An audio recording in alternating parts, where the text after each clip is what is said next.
degrees. That's what this video is all about, guys, because it's the small details. The small details will lead us to the big picture, right? We're going to go right ahead because I literally started this video a couple times. So for those that don't know, there's 29 degrees starting off with 0. 0 is the most pure energy of the sign.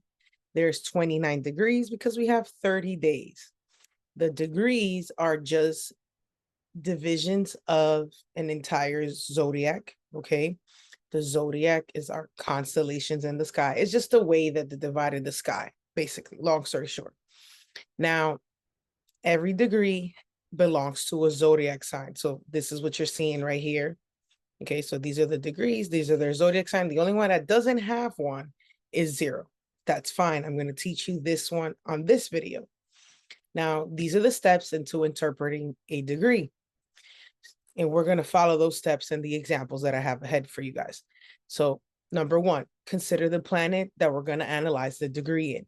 Okay, the planets are Sun, Moon, Mercury, Mars, Venus, Jupiter, Saturn, Uranus, Neptune, and Pluto. Okay, you're going to pick, let's say you look at one of those planets and for this example, you happen to have a 0 degrees. Okay, the next step is consider the sign. So once we find the planet, let's say is the sun, and then you find the sign would be the zodiac sign of both not only the degree but also the sign that the planet it's in.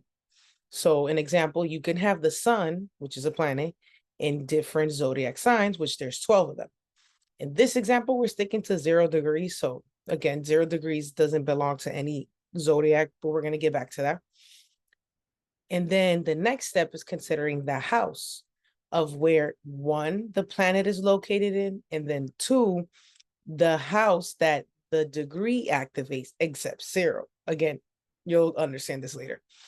Now, let's use another degree that's not 0. For this example, this is a written version. So let's say the sun is in Libra at 12 degrees in the 4th house. So the sun is the planet, Libra is the zodiac sign, 12 degrees actually is a Pisces degree, as you can see over here in our list of degrees, and it's in the 4th house, okay? Now that makes the person a Cancer rising, because Cancer risings are the only chart that has Libra in their 4th house. How do we know this? You can also count this. So Cancer, Leo, Virgo, Libra. That is 4 signs away from where we started, as an example. Now, 12 degrees corresponds to the Pisces degree. For a Cancer rising, right? Pisces rules their 9th house. So now we're combining not only the 4th house, excuse me, everybody, we're also combining, sorry, we're also combining not only the 4th house, we're also combining the 9th house. Why the 9th house again? Because it's the Pisces house, which correlates with that Pisces degrees. Because in our example, we have a sun in Libra, the 4th house, which is 12 degrees, the 9th house, and we're going to connect this. So in the 4th house, it relates to the home, family, house development, foundation, meaning this person may be skilled at managing a place, because that's what the 4th house is about, or creating something substantial. The Pisces degree enhance their artistic, imaginative abilities, making them suited for creative ventures or spiritual. Kind of that's what Pisces is known for, healer energy, right? So we're combining the 4th house where the sun is, okay? The Pisces degree will activate the 9th house for Cancer rising. Some other charts have different houses for Pisces, okay? Since Pisces corresponds to the 9th house for Cancer rising, this indicates connection to teaching, spirituality, and foreign places.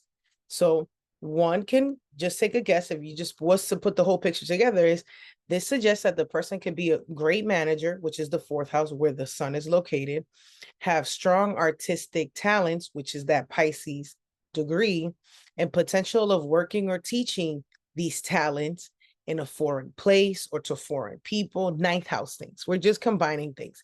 I hope that makes sense. We're going to show you some visual evidence of this. So let's get started. Moving on now, next. So I went ahead and I found some examples, and we're going to start off here. William Shatner. I don't know if Shatner, probably saying that wrong. He is a host. He was on Star Trek. He's an actor. In this case, remember, we're doing the 0 degrees. So in this case, he has a sun in Aries, 0 degrees, but he's in Aquarius rising. And for those that need visual evidence, this is kind of what his Placidus house looks like, by the way. Let me see, make sure that I'm not, yeah. Okay. Yeah. So this is their Placidus house, by the way, which is uneven houses. So right now the sun it looks like is in the second house, right? But even if you count it from this black line, the starting point, the ascendant, the rising sign, the first house, 1, 2, 3. Aries is really 3 signs away, which is why the whole sign is so useful, because the whole sign gives us a whole picture. Get it? Right? So, and we're going to see why the third house works the best. So 0 degrees is a very pure energy of Aries. So what do we know about Aries? Things that are simple to you. Aries rules war, physical energy. Aries rules number 1, or pioneer energy, is the first zodiac sign. Aries is masculine energy. You know, these are just, let's keep it simple, right? So those are simple things that we learned about it. Now the sun is about our soul, who we are as a being. What do we come here to accomplish? The third house is communications. And for those that don't know, the third house, if you look at it in a broad picture, the third house will trine all the other fire houses, or the 7th and the 11th house always. Because in this case, these are the more so these are the most social houses. So the third house makes you communicate to the world, 7th house is to other people, the 11th house is to a crowd, social houses compared to the other houses, right? So they're all fire. Let's move on over here. So some couple of things that I already learned. I took some notes for us, so we don't have to read all that. You can find it out. I found it on here. Okay. Was one, William Shatner has a, by the way, let's go back. So we can also get the full picture. So Aries, right? Remember, the 0 degrees is about that pure energy. Aries really rules Mars. So notice how he has Mars here in the 6th house of work, health, daily routines, is in Cancer, not the best position, 28 degrees. So those are good to know. Now we're going to go back and we're going to see some of the things that I've learned. So apparently he's the first older man to travel to space. I didn't know that, but that was pretty cool. That's something that I learned about William Shatner around. And he didn't, yeah, he was like really older. He just did it in the last couple of years. So if we go back to his, I think I found it towards the end of it somewhere. Maybe to the top. Let's go back to the top. Sorry, y'all. Let's see. Somewhere in here. Yeah, Shatner flew into space in 2021. That's pretty cool. So the third house is the short distance travel, anyways, which makes total sense. So third house is all about traveling. It trines the 11th house, which is the world. And if you note, which it fits, this is the reason why he does have his sun in the third house of travel, right? Is next to Mercury, right? Which is Mercury's short distance travel. But here's the cooler part here. His north node, which is that forward moving destiny, as you look, it almost looks like an arrow going up, which is kind of what we want to do here. Next to Uranus, which futuristic things, the sky. He literally left the world to the sky. You know, he went to space. So moving on, what else did I learn? The third wife drowned, which is kind of where it gets a little intense. That's that critical degree. Critical degree is the purity of the energy, and it could be very risky or high stakes. So mind you, which again, back to that third house energy, third wife, you know. And if you look, she drowned because of, like, you know, alcohol abuse. Sorry, I didn't mean to mess that one up here, but let's see. Where did I keep it? Here we go. So her name was Noreen Kidd, and very interesting because he found her on August 9th, which if you look at William Shatner, his 7th house is the house of partnerships. It's in Leo. He found her on August 9th, and she had a disease. That's what he called it. She was addicted to drinking alcohol. And look at Cancer sitting in Mars next to Pluto in the 6th house, which is probably it's an experience, it's a karmic lesson for him. Because as you notice, you got Saturn up in that 12th house of losses. The 12th house literally rules like drowning, having problems with addictive personality, but it wasn't him, it was his wife. Mind you, this sun really rules that 7th house because Leo energy, look, he has an empty 7th house, but Leo is ruled by that sun. So again, the third wife was the person that drowned for him, which is an experience that not a lot of people go through, which is that purity of the energy, Aries. Aries are always in risk, high risk energy, high risk stakes. Okay.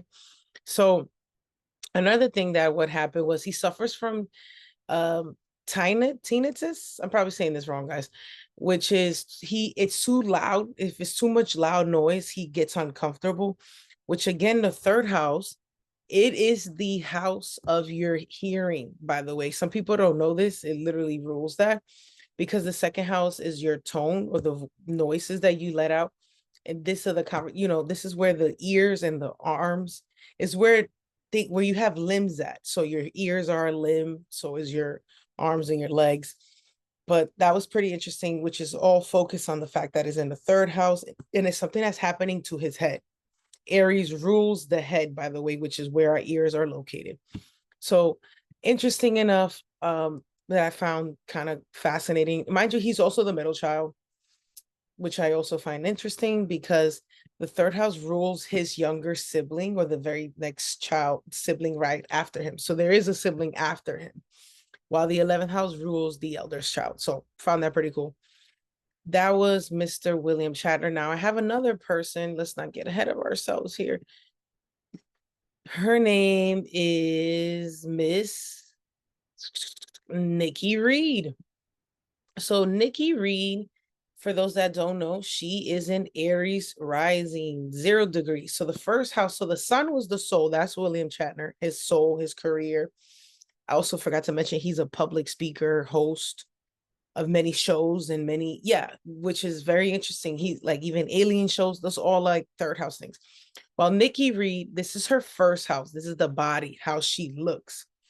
For those that don't know, Nikki Reed was an actress in a very famous movie back in my day. I don't know. The movie was called 13, which, by the way, guys, 13 is associated with Aries energy. Again, to that purity. And she actually wrote this movie or co-wrote this movie, which I find pretty cool because she was 14, was 13 to 14 years old when she actually wrote that movie. Again, hensing that pioneer energy, taking a risk, cardinal energy, being a go-getter. And the movie is pretty interesting because she plays the rebel, the bad girl, who teaches this other young girl to be a rebel and disrespect her mom and go her own way. And if you look at Nikki Reed's chart, so Aries is ruled by Mars. Look at that. Mars is in the 11th house of friends. The Aquarius are known to be the rebellious energy, being different, which is more about her personal life, but this is kind of what she embodied in the movie. And it's kind of the most famous movie she's kind of been in.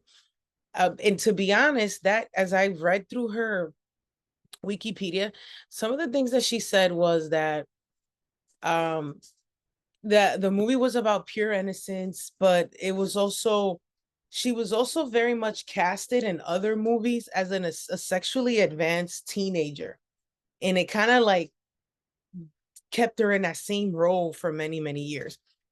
So I find that to be a little kind of sad. That's kind of sad for her, right? Another thing that I also learned, that Mars rules the masculine energy in our life, like our siblings, our father figures. And it's an Aquarius. Aquarius, again, being different, and apparently her mom divorced her dad when he caught the dad like cheating with a man, which is very different. It's an Aquarius energy. So again, showing, and it's a sexual energy, Mars, because Aries are ruled by Mars, and so is their 8th house. They can't avoid this sexual stuff happening to them in their life. Like this followed her for many years. Even a lot of people would even go to her. She had to finish school, homeschool, because people would go to the school that she was at as a young girl and like yell at her for this movie, by the way. So I thought that was pretty interesting. His very first house is very much related to oh, sorry guys, let's cancel that. Okay. Very first house, very related to the avatar, who she is as a character. Okay. So then I found another person. So we found another Aries energy. This young woman, his name is Rooney Mara. She's a moon in Aries, 0 degrees. So I did all three main planets, the sun, the rising, and the moon. Those are our big three. So I went ahead and did a little deep dive on Rooney Mara. The moon is usually associated to our families, right? 0 degrees. She is actually the granddaughter to both the founders of the Pittsburgh Steelers and the New York Giants. How lucky is that? From both her parents' side. So both the mom's side was the Steelers and the dad's side was the Giants. I found that very fascinating. And then I think one of her parents, another family member, is like the ambassador of Australia. And the reason this is happening to Rooney, we don't have her chart set up by the houses because they don't have her time of birth. But remember, Aries energy, that moon in Aries, is ruled by Mars. And Mars is in Taurus. Obviously, they have money. Aries is a physical thing. They own a literal sports thing. Aries, Mars energy is sports, running. So I find that so cool that her family, not necessarily do the sports, but they own the sports, which is a Taurus thing. The Taurus is about ownership, assets, and money and family. So pretty cool. And then last but definitely not least, I have Joe Biden as an example. He has a moon in Taurus, and I'm giving you a different example because I'm gonna do another video on this with the Taurus zodiac sign, but this is an example of it. So he has a 0 degrees moon in Taurus, which remember, 0 degrees is critical. Moon is our family. Joe Biden has this in his 5th and 6th house. He actually lost the family of his first family to a car accident, his wife and child, which almost made him quit his job. Like he was almost on the verge of like suicide. Mind you, in this case, the moon rules Jupiter, right? Jupiter and Cancer, excuse me, because moon usually belongs to the Cancer energy. That Jupiter and Cancer is really his body. Like he even considered like unaliving himself, which is such an 8th house thing. And it really messed up his job and his mental health. So I will tune into the next video, guys. I will definitely make another one for each sign because we're moving on to YouTube. So thank you for being here. Thank you for subscribing. So don't forget to subscribe, like, and comment. Let me know if you like this. Let me know if you have any 0 degrees. Maybe we can talk about it in the comments. See you guys later.